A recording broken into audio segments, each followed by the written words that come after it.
இப்பெல்லாம் எங்கேயாவது வெளியே போனா ஏதாவது வேலைக்காக தான் இருக்கு.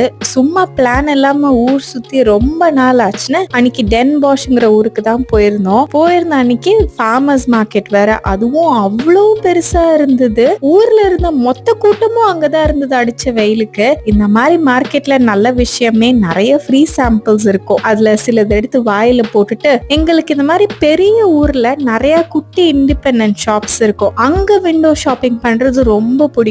கிச்சன் ஐட்டம்ஸ், டாய், ஷூஸ், பேக்ஸ், க்ளோத்ஸ்னு எல்லாத்தையும் வேடிக்கை பார்த்துட்டு அடுத்த ஹஸ்பண்ட்காக ஹாபி ஸ்டோர் தான் போயிருந்தோம். அவங்களுக்கு ஒரு மாடல் ட்ரெயின் செட் வித் ஒரு கியூட்டான லேண்ட்ஸ்கேப், லைக் சுவிட்சர்லாந்து லேண்ட்ஸ்கேப்ல பண்ணணும்னு ரொம்ப ஆசை. ஆனா எங்க வீட்டுல வைக்க தான் இடம் இல்லை. அதனால வேடிக்கை மட்டும் பார்த்துட்டு 6 அமர லஞ்ச் சாப்பிட்டுட்டு சும்மா போன என்ன நிஜமாவே ஷாப் பண்ண வச்சுட்டாங்க. ஒரு ஷூயும் வாங்கிட்டு அடுத்து எங்க குரோவேஷியன் ஃப்ரெண்ட்ஸ் அங்கதான் இருக்காங்க, அவங்கள பார்க்க கிளம்பிட்டோம்.